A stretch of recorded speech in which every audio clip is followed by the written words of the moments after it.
తాకట్లో ఉన్న మీ బంగారాన్ని విడిపించి ఆ రోజు ఆన్లైన్ రేటుకి కొంటాం. Sharma gold company. నమస్తే, వెల్కమ్ టు సుమన్ టీవీ. నేను పద్మిని. ప్రస్తుతంతో పాటు ప్రముఖ ఆధ్యాత్మికవేత్త లక్ష్మీ నరసింహస్వామి ఉపాసకురాలు, స్పిరిచువల్ హీలర్ శ్రీమతి స్రవంతి గారు మనతో పాటు ఉన్నారు. మాట్లాడదాం అక్క. నమస్తే అక్క. నమస్తే పద్మిని. అక్క, ముందుగా మీకు వైకుంఠ ఏకాదశి శుభాకాంక్షలు అక్క. నీకు కూడా పద్మిని. వైకుంఠ ఏకాదశి చాలా చాలా వైబ్స్ ఉన్నటువంటి ఏ ఏకాదశికైనా ఉంటుంది, కానీ కొన్నిటికి ఇంకా ఎక్కువ ప్రాముఖ్యత ప్రాచుర్యం ఉంది.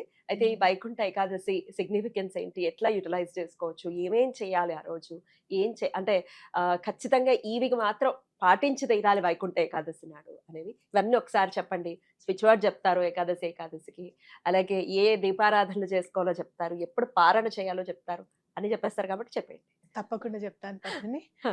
వైకుంఠ ఏకాదశి నాడు ఉత్తరముఖ ద్వార దర్శనము అని చెప్పి మనం అందరం కూడా చేసుకుంటాం. ఎందుకు అనంటే రాక్షసులైనా సరే ఎప్పుడైనా పరమాత్ముడు ఏమనుకుంటాడు అంటే మంచితనంతో మారి కలవాలి, ఆయనలో లీనం అవ్వాలి అని కోరుకుంటాడు ఆయన. అయితే మరి రాక్షసులు ఎలా లీనమవుతారు? మరి అందులో రాక్షసులు విష్ణుద్వేషులు ఉంటారు. రాక్షసులందరూ విష్ణుదేశులే. చాలా అసలు. అవును. కాబట్టి మరి అలా అంత ద్వేషించిన వాళ్ళకైనా సరే ఆ ఇవాళ నిజంగా చాలా రిలేటెడ్ అనిపించింది నాకు నా జీవితంలో. ఏ అంత ద్వేషమైనా సరే ఎందుకు నీకంత ప్రేమ, ఎందుకు నిన్నంత హామ్ చేసినా సరే నువ్వెందుకు వాళ్ళ గురించి ఆలోచిస్తావు అని నిన్న రాత్రి అంటారు డిస్కషన్ మా ఇంట్లో. దానికి నా దగ్గర సమాధానం లేదు. అంటే ఎప్పుడైతే పరమాత్ముడు ఆలోచించినట్టుగా మనం ఆలోచిస్తామో, నువ్వు రాక్షసుడు అయినా సరే నువ్వు గనక ఈ ఉత్తరముఖ ద్వార దర్శనం గనక ఉత్తరం నుంచి వచ్చి నన్ను గనక దర్శించుకుంటే గనక నువ్వు చేసిన పాపాలన్నీ కూడా క్లియర్ అయిపోతాయి అని అర్థం అనమాట. ఎప్పుడైతే రాక్షసుడు ఉత్తరముఖ ద్వార దర్శనానికి వచ్చాడో అప్పటికి ఇంకా కాదు, నేను చాలా తప్పు చేశాను, ఆయన ఎటువంటి పరిస్థితుల్లోనూ ఈ పాపాన్నంతా ఇక్కడ వదిలేసి ఇలా లోపలికి వెళ్ళి స్వామిలో లీనం అవ్వాలి, ఆయన అనుగ్రహం నాకు కావాలి అనుకుంటేనే కదా రాక్షసుడు లోపలికి వస్తాడు. ఖచ్చితంగా. అంటే ఆ పరివర్తన వచ్చాకే, లేదంటే అసలు ఉత్తరముఖ ద్వార దర్శనం, అసలు ఉత్తరముఖం ఓపెనే అవ్వదు ఇంకా. అసలు విష్ణువే లేడంటాడు అంతే కదా, కదా, దేవుడే కాదని అంటాడు కదా. కాబట్టి అంటే మనలో కూడా మన ఎంతమంది ఇబ్బంది పెట్టినా కూడా మనం ఎంత ఒక్కొక్కసారి ఎలా చేస్తారంటే మన ఉనికికే హాని కలిగించాలి అని అనుకుంటారు. అలా చేసిన వాళ్ళనైనా సరే వాళ్ళు బాగుండాలి, వాళ్ళు మళ్ళీ గనక ఏమైనా అలా కాదండి అలా అనుకోకుండా చేశాము అని అంటే ఒక్కసారి ఛాన్స్ ఇవ్వాలి అనేది నాకు అనిపించింది అనమాట.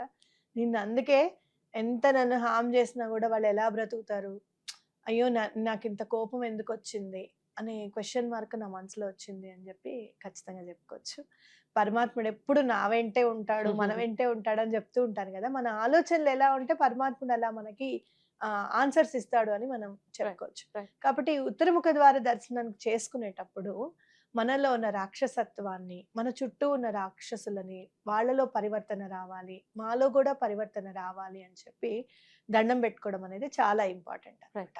మరి ఏ కథ ఏంటి ఇవన్నీ కాకుండా స్వామి రాక్షసులకి సైతం నువ్వు మోక్షాన్ని ఇస్తావు అని చెప్పి అని అనుకుంటున్నారు. అందుకే ఇక్కడ మోక్షద ఏకాదశి అని కూడా అంటారు. మరి అలాంటి ఏకాదశి నాడు ఉత్తరముఖ ద్వార దర్శనం చేసుకున్నాం, మాలో ఉన్న ఈ రాక్షసత్వాన్ని తొలగించు స్వామి, మమ్మల్ని రాక్షసుల నుంచి రక్షించు స్వామి అని చెప్పి దండం పెట్టుకోవడం అనేది చాలా ఇంపార్టెంట్. రైట్. అలా దండం పెట్టుకుంటూ ఇక ఉపవాసాదులు కానీ లేకపోతే స్వామిని ఎలా పూజించుకోవాలి, ఏ దీపారాధన ఖచ్చితంగా చేయాలి, ఇవన్నీ కూడా ఒకసారి చెప్పండి. తప్పకుండా చెప్తాను పద్మిని. మోక్షం కోసం ఎవరిని ఆరాధించాలి అంటే శ్రీరామచంద్రమూర్తిని ఆరాధించాలి. అద్భుతం. ఎందుకు అనంటే గనక శ్రీరామచంద్రమూర్తి రామాయణం గనక చూస్తే గనక ఒకే ఒక్క చోట కనపడుతుంది, నాకు 2 చోట్ల కనిపిస్తుంది ఆయన కోపం. ఒకటి సముద్రుడు ఆన్సర్ ఇవ్వనప్పుడు, అవును. 2 కాకి వచ్చి సీతా అమ్మవారిని చాలా పొడుస్తూ ఉంటుంది. ఏంటి అసలు నీకు అంత ఓర్పు ఉంటే నువ్వు అంత ఓర్చుకుంటుంటే కూడా నువ్వు ఇంకా ఇది చేస్తావా అని చెప్పి ఆయన కోపం వస్తుంది అనమాట. ఇక్కడ మీరు చూస్తే 2 విషయాలు.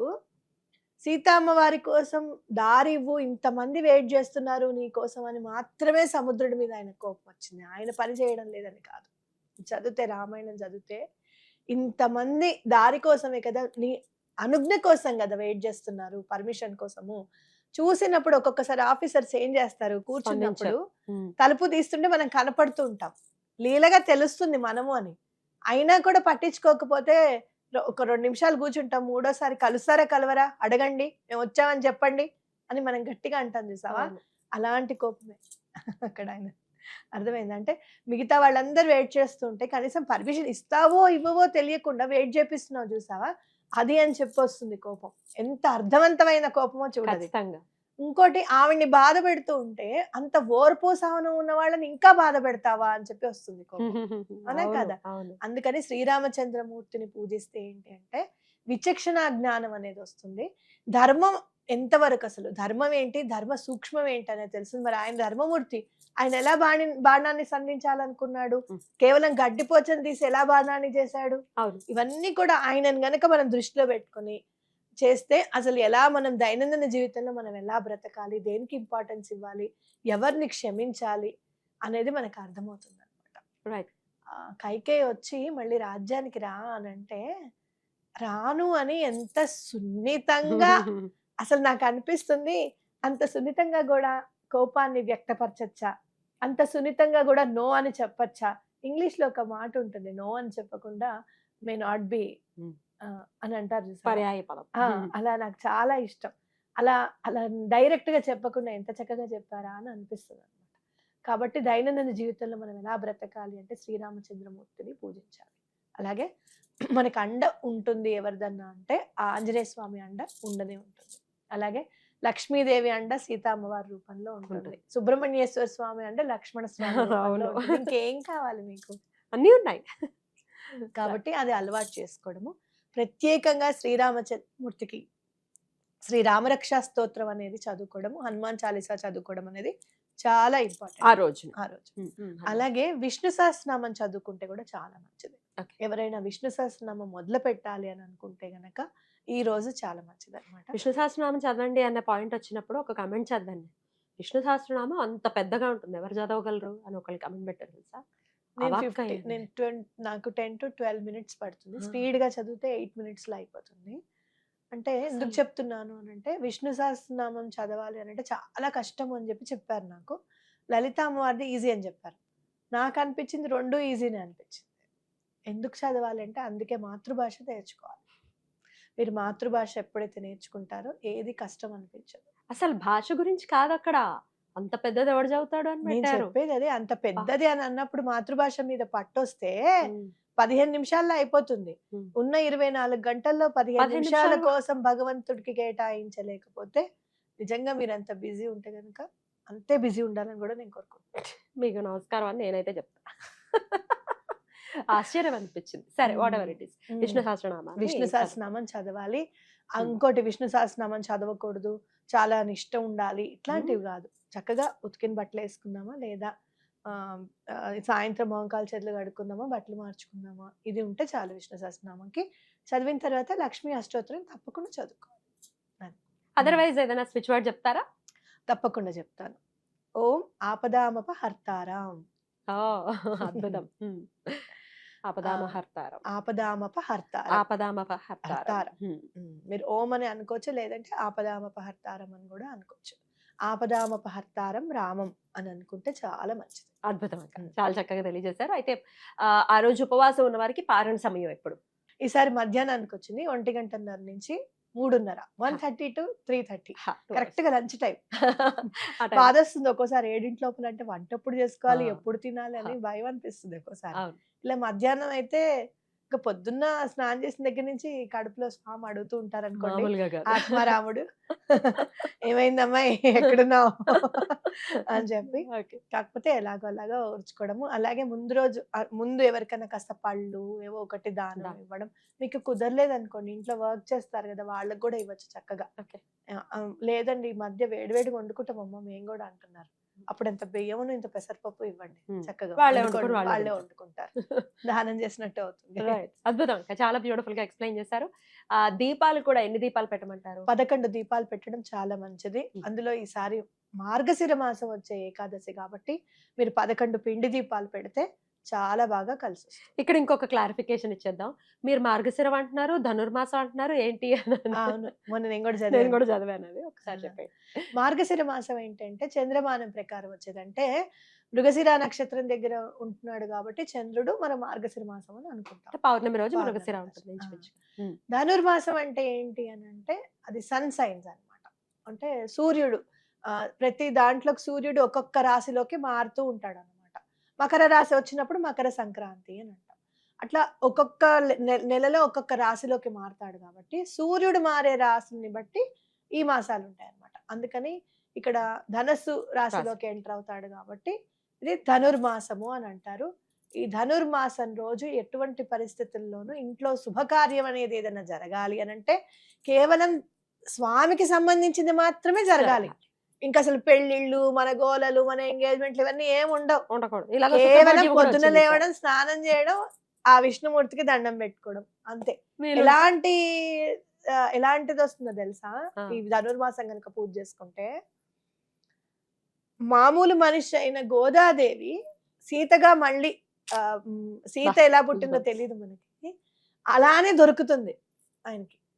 అలాంటి గోదాదేవి ఏం చేస్తారు అని అంటే ఇట్లా పువ్వులు ఆవిడ వేసుకొని పువ్వులు బాగుందా, ఏది బాగుందో చూడని చెప్పి అవి వేసుకొని ఇది వేసుకుంది కానీ నువ్వు అని చెప్పి పెడుతూ ఉంటారు బా. అనమాట.